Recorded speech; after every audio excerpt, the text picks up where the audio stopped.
Well, I'm delighted to say that I'm joined by two Waterford legends here today. Richie Kennedy, some of you will know, who've done the Special Purpose Award online. And for those of you who don't know Richie, fitness freak, former professional footballer from the UK and sort of jack of all trades, TUS lecturer, and man about town in the Waterford area. Thank you, Dermot. Thank you very much. What an introduction. Good to have you, Richie. And we're delighted to be joined by Jamie Barron. So those of you who are interested in Gaelic games and hurling in particular will know Jamie very well. For those of you who are not familiar with Jamie, he's an inter-county hurler with Waterford. Has been on the panel, I suppose, for about eight or 9 years now. Jamie, is it? Yeah. I think it's my 9th year. Yeah, 9th year. Been vice captain this year. Has had the highs and lows of the life of an elite sports person, and is going to chat to us about some of those things this morning. So thanks, lads, for joining me. Thank you very much. Thank you, Dermot. Good stuff. All right. So listen, Jamie, maybe tell us a little bit about yourself then. Where are you from in Waterford? So I'm from Ballymacarbery, about 10 miles outside Clonmel, in a small rural village. I'm 28. I'm a primary school teacher. Just qualified recently, as soon as last year. And yeah, still living in Ballymacarbery, waiting to move out. Okay. Still living with the mammy? Still living with mammy and daddy, yeah. Good stuff. Okay, so tell us then about, for those of us who in the group who haven't played at an elite level, which appears to be myself, tell us about your typical day when pre-season starts and then you move into league and championship. So what's a typical day for you?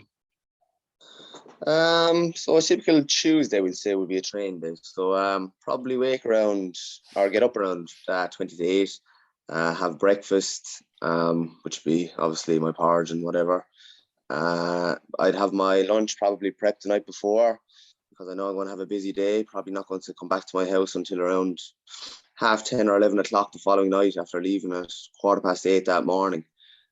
So bringing my lunch, obviously I'm a school teacher, as I said, bringing my lunch with me for a small break at 11, a bigger break at 1 o'clock. Then training is in Waterford City, so I'd have usually an hour or two to kill in between school and heading off for training. So I might meet a few friends in between that. I have a few friends living in Dungarvan. So I'd usually, if the lads permit, take a little nap in between to kind of optimize energy levels for training that night. Around 5 o'clock, I'd have a pre-packed meal. So I'd bring that, eat that there, and then on to training. After training probably begins around 7:30 or that. So we train till 9:30, have a meal there in the WIT Carriganore complex, and then head home, which is probably another hour spin from there. So that would usually be a Tuesday or maybe even a Friday when things are going in my calendar. So that's a busy day. Obviously, how you fuel your body is an important part of I suppose performance, but also health. So how knowledgeable are you around food? Like, are you a good cook? Do you put a lot of thought into your shopping, for example? Yeah, I think I'm fairly knowledgeable now at this stage. I've dealt with lots of different people, I suppose, within the inter-county setup. There's been lots of different nutritionists, and they're always trying to find small things that you can develop on each year from a nutritional side and point of view. So yeah, I put a lot of emphasis into my nutrition, especially when things get up and going. Around this time of the year, it's maybe a little bit more lenient on myself and a bit more lax. But when things are up and running, I'd be fairly strict on my diet, and I would enjoy doing the weekly shop now on a Sunday and stuff like that to set myself up for the week. And would you plan out your week? Would you know what you're having on a Monday, Tuesday, Wednesday, or is it more sort of see what's in the press and go with it? No, I would. I'd know from Sunday till the following Sunday nearly what I'd be eating. If you ask me, I couldn't really tell you at every given point, seeing as my day is fairly structured in that I have my school breaks at the same time every day. Training is at the same time usually every week. I'd have my meals at all the same times usually every day. It's kind of, sometimes I suppose the meals can get a little bit boring where you're cooking the same things maybe a lot, because as I said, you're kind of under a bit of pressure for time, so you're making things as quick as you possibly can, maybe in the night times, you know. So, but other than that, I would be fairly straightforward on the diet. And Jamie, would you? Sorry, go ahead, Richie. Dermot. Yeah, go for it. Say, would your? I presume you had a nutritionist involved, which you say, for example, last year.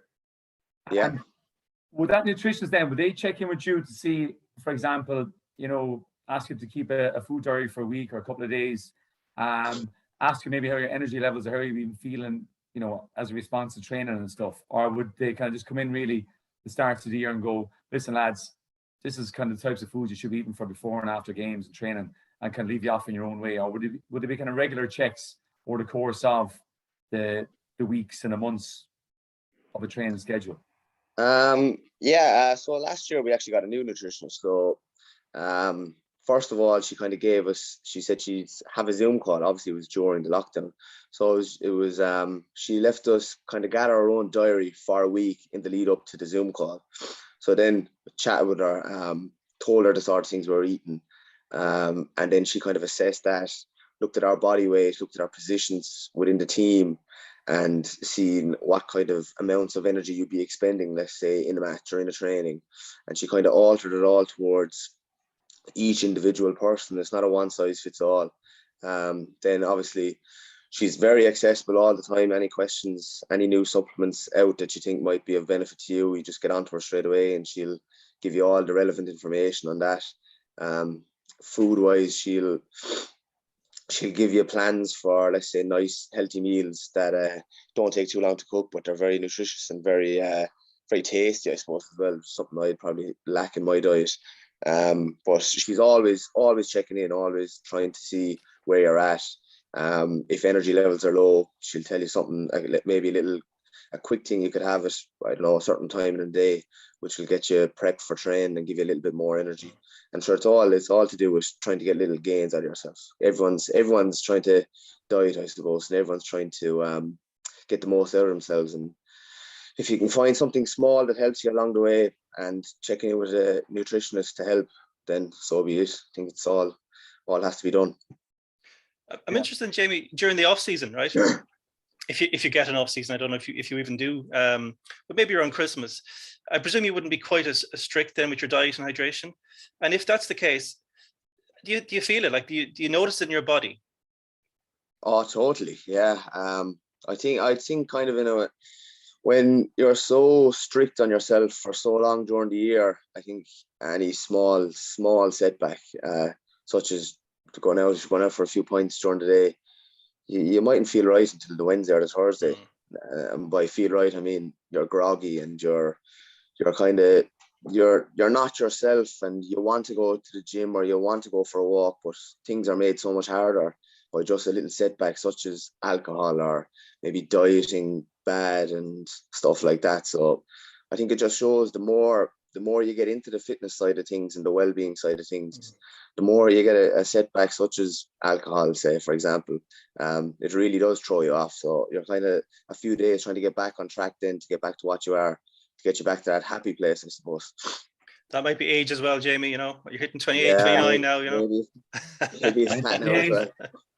But Jamie, do you think, like, say, obviously now you've kind of formed probably, you know, these habits over the past, 8-9 years, and you've probably refined it as the time has gone on.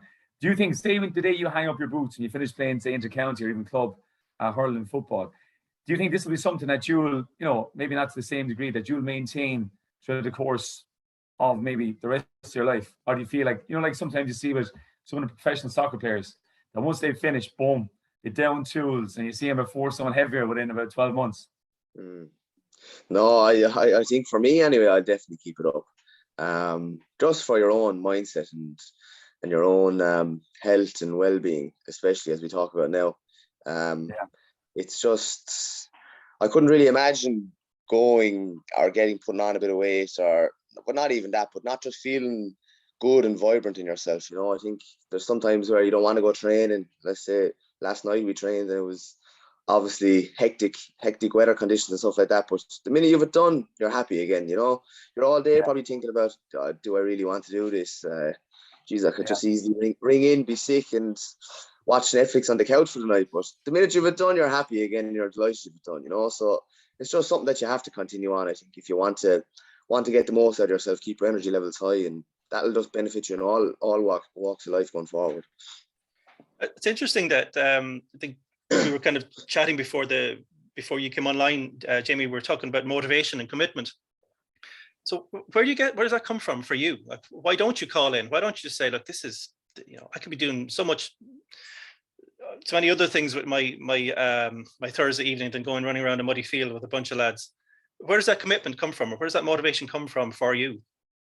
For me, I kind of think it just comes down to me being the best, getting the best out of myself and being the best that I possibly can be. When I was probably 18 or 19, I was kind of on the side of really enjoying socializing with friends and going out and stuff like that. But deep down, I kind of knew that if I did apply myself, I'd be able to get to higher levels than probably most, within sport and stuff like that. So once I kind of got into that side of things and viewing things from a different perspective and seeing how far can you actually go if you really do apply yourself, I think that's what initially started me off with wanting to be the best I can be. And I think it's just kept going from there, and then it falls into all other aspects of life. You go to college and you want to do as good as you can within school, and then outside of that, you want to be as good of a friend as you can be to other people and acknowledge people's achievements as well, and acknowledge how people are getting on and their feelings and emotions and stuff like that. So I think one thing leads into the other. Once you apply yourself strongly in one foundation or something like that, it just falls into another, and before you know it, it's kind of a spiral effect, and you're trying to get the best out of yourself, and then you find yourself getting the best out of others if you can, which probably leads into the vice captain role and stuff like that as well. So within the inter-county environment or culture then, so I imagine you talk about tactics and fitness and strategy and all the things that to do with performance on the field. Do the management and backroom team, do they talk to you about lifestyle, health, well-being, the things that you just outlined to us there? Is that part of your preparation as a squad? Yeah, it is. And I suppose within the GA now, things have gotten so serious that your lifestyle has to be the way. Let's say you have to kind of substitute socializing for your lifestyle, or you have to just kind of develop friendships with people who are in a similar boat to you, and try to make your friendships with those who are going to be in the same boat, say, as not going out on the weekends. You're going to be in bed early, you're going to be eating well, because kind of if you make your friendships, those are the people you lead and you follow each other, and you kind of create a bond that's strong and stuff like that, So within our squad and within our panel, we're always trying to get the better out of each other. If someone maybe isn't pulling their weight or whatever, you're going to try to get them back on track as best you can, whether it be through maybe a hand around the shoulder or maybe something more like an ultimatum sort of a thing, But whatever works for other people, you're going to try to give it to them and try to develop a good, strong bond within your panel or your squad. So it sounds like that's driven by the players, probably even more so than management. Is that true? Yeah, in the last few years, I think we're like our panel at the moment, we're kind of coming to the age where we're all 25, 26, 27 sort of an age, Before that, we were all younger. So it was probably more to the management to keep young lads kind of in track, they're finding their way, they're in college. Whereas now most of us are probably in working lifestyles and jobs. So we're kind of more mature, I suppose, in ourselves. And I suppose the older you get, the more you realise that the playing and whatever it is isn't going to last forever, that you have only a certain amount of time, and to get the most out of it, you want everyone pulling in the same direction, and that just takes everyone accepting that they have leadership roles within a group and leading by example, or else helping those that aren't or maybe struggling at a certain time. So over the course of your inter-county career, you've seen that culture change and evolve as the players have matured and gotten older. Say taking the culture piece outside of sport and into your workplace. I think did you work somewhere else before you were a teacher, or did you go straight into teaching? No, well, I spent a lot of years in college now. I spent 7 years in college, so I was just working in between my undergrad to save for my teaching masters. So I was only working for 7 months there to save for that. So you'll have some experience then of kind of workplace culture, which can be very different. It can be divisive. It can sometimes be political. There can be personal acrimony. Do you find that frustrating then, trying to, you move from this elite environment to perhaps a workplace environment that may not be quite as highly functioning?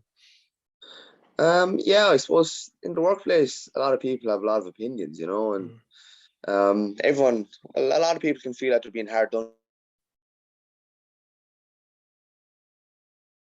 I've lost Jamie there, Richie, have you? Yeah. Oh. Apologies, folks. We'll get Jamie back now in a minute. Lost you there, Jay. You're back. You're back. Yeah, you're back there. Sorry, we lost you Sorry, for a moment. There was a call coming through there. Sorry. So in the teaching profession, I find that I think everyone's trying to lead by example as well. You have a lot of young eyes looking at you. So you're trying to develop kind of relationships in front of their eyes with maybe teachers, with the students themselves. You're trying to show how to give respect, how to get respect, how to be honest, how to deal with situations in the right manner, not to overreact, kind of be rational and stuff like that. So I think teaching is a very good one to really showcase young kids, or for anyone, I suppose, and not no one in particular, the strength of having a good culture and a good identity within your workplace. Jamie, would you say, like, obviously, say this year being your first year being vice captain of the Waterford inter-county team, so would you say you brought elements from obviously your experience of the last 8-9 years to that role this year, and would you have brought some of those aspects into your teaching as well, or would you learn some from teaching and trying to get your point across in front of a group of kids? I suppose would you use some of that experience as well brought into the inter-county setup in terms of your, say, leadership style, or what your role that is as a vice captain? Yeah, I suppose now I'm 28 and I've been on the panel, or I was on the panel when I was 18, so I've seen a lot of good players and leaders before me, and all the time you're obviously trying to pick up small little things that have worked for them and how they apply themselves and all the things they do that made them such good players and such good people, so you're trying to pick little snippets from them, and then you're taking them on and you're molding them into what way you kind of want to be, or what's most comfortable for you. So like for me, I suppose I'd be kind of an outgoing person where I try to probably get on with everyone, try kind of make a point of talking to everyone if you can on a given night, or making sure that young people into the squad or into the panel are being looked after and are being made feel welcome, and then I suppose within our panel we'd have maybe small leadership groups where we'd have maybe an older person, an older panel member, maybe you have your captain, your vice captain, maybe a person who's around 25 who's new to the panel, and then maybe an 18 or 19-year-old, and then you're trying to get all their different voices on different topics. Like the person who's 28 could have a lot of different things going on to the person who's 18, so you're trying to find out where everyone's at within the panel, and then if there's problems or if there's something like that, you're going to relay them back to the management, and hopefully then we can come up with some quick, easy resolutions rather than little problems festering or people feeling under pressure within a panel, so that's the kind of stuff I'd be trying to employ, keep everyone in the loop, keep everyone on a level par, and don't want anyone feeling excluded or feeling under pressure in any way within a setup. Very good. Would you say that vice captain role, would you find that maybe a more like a, we'll say, a burden, say last year, but obviously more responsibility comes to that, and maybe more expectation? Did you feel that last year that, right, as vice captain, right, did you felt more pressure to deliver within the training sessions, to deliver on championship matches? No, to be honest, I think it came at probably the right time for me, because maybe if I was 22, 23, then I think it would be a burden, but as you get older, it kind of comes more natural, You're falling into the probably older age profile of the team, and So it is up to yourself anyway. You want to be a leader at that stage anyway. You want to be setting examples for all younger people. So you're probably only just putting a little label on it, but you'd probably be doing the same things anyway, as whether you were vice captain or a captain or so on and so forth. You're going to try to show new lads into a panel and make them feel comfortable and let them know standards that are around the place and get them up to a level then that further down the line, they'll be falling into those categories, you know? Yeah, very good. So Jamie, you mentioned management there a moment ago. So over the course of, well, almost a decade now at this stage, you've obviously experienced a number of different managers through the panel. Each one of them will bring their own personality, their own characteristics, their own leadership and management style. Are there any styles that you particularly respond to? Or again, without probably naming names, are there any then that you don't find that work for you? No, I'm not too bad on those different techniques or styles of management. I kind of I understand where both are coming from, you know. I suppose some people find it hard to see the reason why one might be coming down hard on you, or one might be giving you the arm around the shoulder. For me, I suppose I can see why the person in management is doing either one of them, you know. But I suppose a good dressing down at times is probably the best thing for you to wake up, you know, and smell the roses, as they say.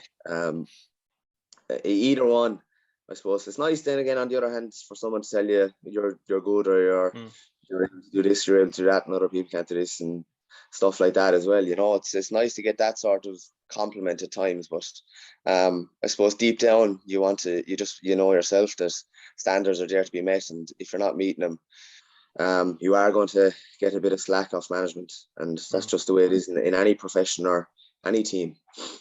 So when say somebody doesn't meet those standards, or conflict happens, which it will be inevitable in a group as large as the inter-county panel, how is that conflict managed? How is it resolved?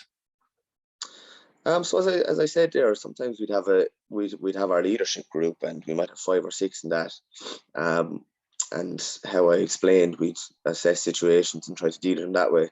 If it was larger than that and we needed a full panel chat, or something was arising that everyone needed to have their say on, then we'd probably just organise a meeting between ourselves and we'd trash it out. And sometimes you need to have a meeting, I suppose, to really air things. You know, if things are left fester, you can have small groups here and there chatting and talking, and it can be detrimental to a team or to a panel if people continue to just chat in their small groups and give out, and the vibes can be very negative and wrong. But I think if you just get everyone into probably a bigger huddle and leave them all air it there, and leave that meeting on a positive note, that you're going to turn around whatever has been affecting you into a positive, and drive it on from there, then that's probably the best solution at times like that. And then you can chat to your management and tell them that whatever so-and-so isn't right within the group, but we're working now to get that back good, and we're ready to go again. Do you want to jump in, Richie? You were going to say something? No, I was actually just kind of back to the kind of previous point we was talking about, say, leadership styles. Just interesting. I was watching Jamie Carragher had an interview with Gary Neville. Now, Jamie Carragher is an ex-professional soccer player, for those of you that don't know him. And but he was talking with his previous managers, and he spoke about Gerard Houllier and Rafa Benitez, and they were asking him about the two styles of management between both of those. And he was saying Gerard Houllier was, absolute gentleman. He said, lovely man, excuse me, time for everybody. But Rafa Benitez brought out the best in him, and that they won the Champions League.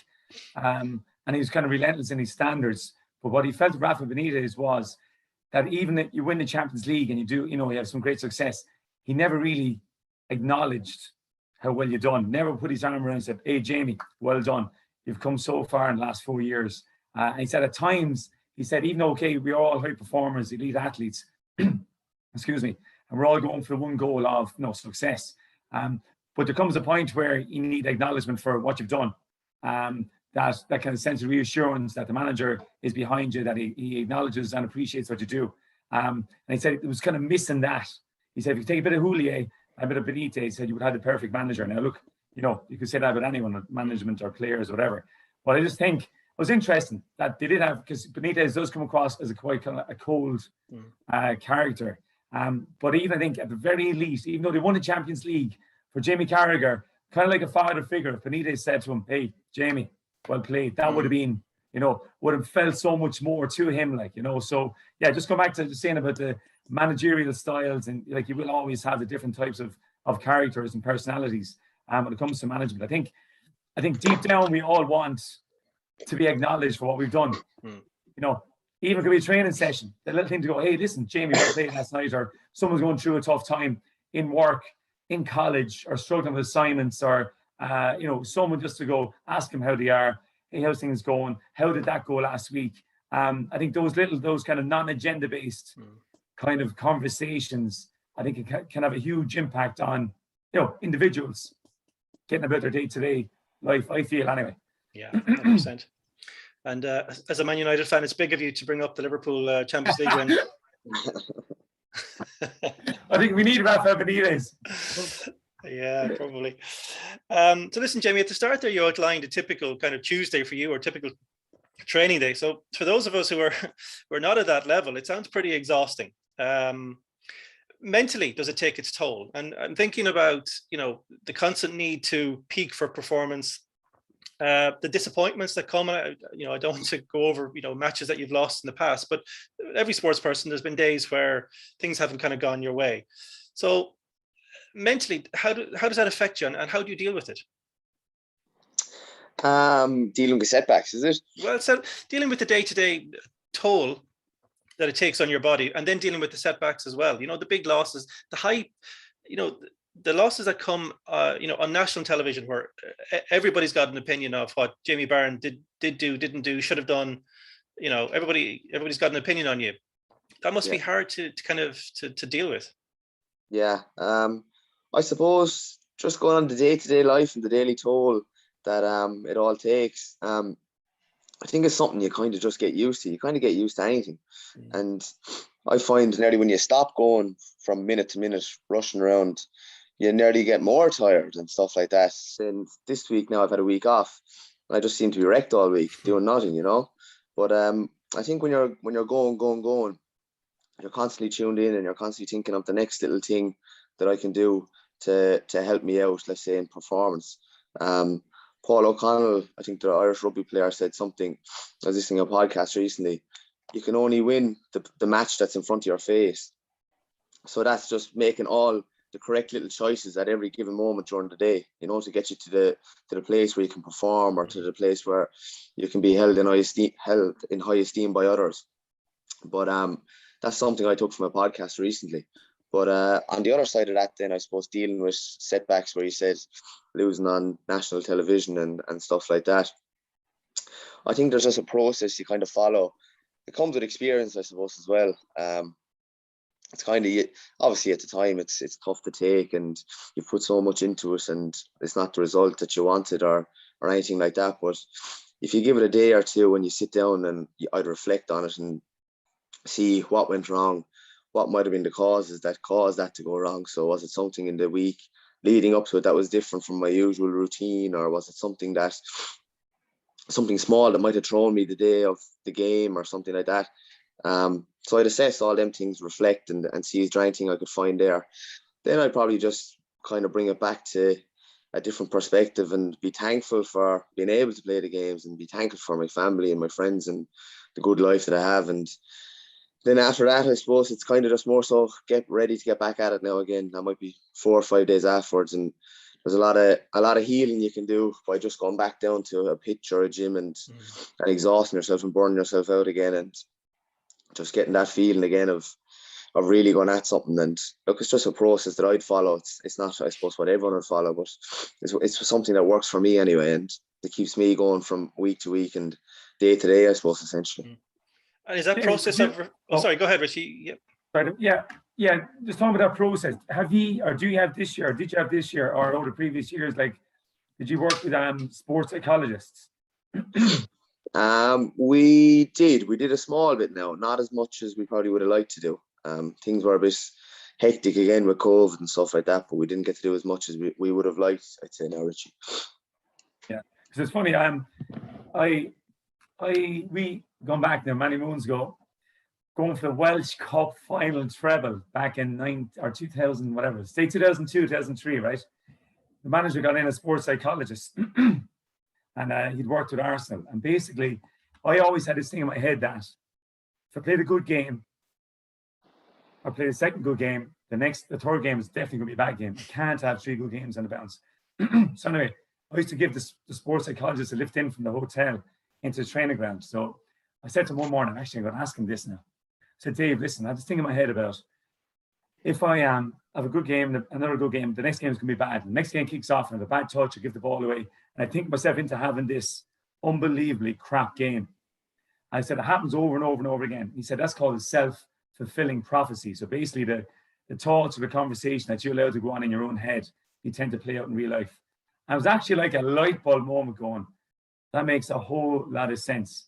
I'm not saying I turned my career around where I went on to play in the Premier League, but going on, as life has gone on, I always think about that, about what I think about, I try and stop myself sometimes from the negative thoughts or how this could go wrong or that could go wrong.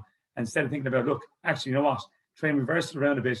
Those nerves actually can be a bit of excitement and kind of, for example, doing this today, going doing an election, going doing training in Nire-Fourmilewater, whatever. There's always a kind of a process you can put in place in terms of how you can change your mindset and reframe things. So that was my one real interaction with sports psychologist. But to be fair, he made a huge impact on how I kind of thought. It's interesting, Richie. Like we often hear, say, females talk about, that self-doubt. It's kind of, it's kind of considered maybe more of a feminine trait. The fellas will back themselves. Fellows will always think, they'll see a task and say, I'll give that a go. What's the worst that can happen? Whereas a female might think, oh, I'm not good enough for that. I haven't got the qualifications. I haven't got the experience. But to be honest, that hasn't been my experience either. I think that's a bit of a trope that I'm not sure that is backed up by actual fact. I think we all suffer from this kind of self-doubt in our sporting careers, in our personal careers, in our personal lives as well. And I think that's something most people deal with. Yeah, I think sometimes again, it could be in a working environment where you will have, say, maybe, you have the different layers of management where the director is deemed to be more successful than the manager because he's a director or she's a director. Someone working on the at the lower levels is less successful than someone that's in management. So you look up to those people and you kind of think, they have it all sorted. They have no worries or stresses in their life. And even if you take it back to, say, Nire-Fourmilewater, where Jamie and I are involved with. So Jamie's obviously the inter-county player, star. And imagine there's players within that team who have never played inter-county. You might look at Jamie and go, Jesus, he never seems to be worried. He never seems to be stressed. He's got it all sorted. But often I think by sometimes talking about, not saying sharing your total emotions, but talking about maybe struggles or, geez, I have to work hard at this to get myself right or to perform better or to do things right at work or whatever, can often make it easier, especially for fellas, I think, because it is a more bravado, more macho type of environment where it can be constant kind of taking a mickey or banter and all that kind of crack. And everyone thinks I ain't saying nothing to him because he's going to take the mickey out of me if I do. So yeah, it can be, like you said, Dermot, females are more open to sharing emotions and struggles maybe where they're at compared to males. Yeah, but that dressing room environment that you described, Jamie, it seems to have changed a lot since. Look, I grew up, watching Offaly in the 1990s, and Johnny Pilkington and the myths and the rumors around, pints the night before games and cigarettes at halftime, and the rivalry with Clare and all that kind of stuff. It seems to have changed a lot. It seems to be a bit more of a supporting environment now. There seems a bit more freedom to actually, to open up to your mates. Yeah, there is. There definitely is. I'd say it's very, very different exactly to what you just described there about the Offaly teams and all those teams going back. But plus there's lots of support there as well now for people who may be struggling with the GPA, which is the Gaelic Players Association, and they'd help out with a lot of aspects of your life. Most, if you have mental health problems or if you're developing your own business and stuff like that, there's a lot of supports there that can be accessed, which is which is great as well. There's government grants, GPA grants as well for students. There's a grant each year for everyone who's made a county panel or whatever. And they're all good things to support GAA players, I suppose, in our sense. Because as Richie was saying there, it's not all rosy and it's not all sunshine, you know. Everyone has a lot of struggles. Family comes first in a lot of cases, you know, and the older you get, the more commitments you have. So it's about balancing all them things. And as the GPA have a motto, I think it is happier in your job and you'll perform better on the pitch, you know, happier in your life. And I think it's very true. At times, if you're kind of at a loose end in life or at work, or whether it be college, and things aren't going your way, it more than likely is going to fester out into how you perform on the field. And then everything can kind of spiral not out of control, but everything can have a knock-on effect in that sense, and everything will start to go against you, you know. So it's important to have your life and your balance within your life spot on to be able to perform in all other aspects then as well. In terms of balance then, obviously for a young man, you know, with no family commitments yet, I believe, you know, your social life is going to be important, you know, going out, you know, enjoying yourself. And particularly in Ireland, we have a drink culture. How do you balance that? How do you know, do people just respect you because they know that, you know, you play sport at an elite level and that, you know, therefore it's kind of a given that you won't drink on a night out? Or is there peer pressure to, you know, to kick back occasionally and you know, go on the raz, you know? Yeah, it's about, as I said, it's about finding that balance as well.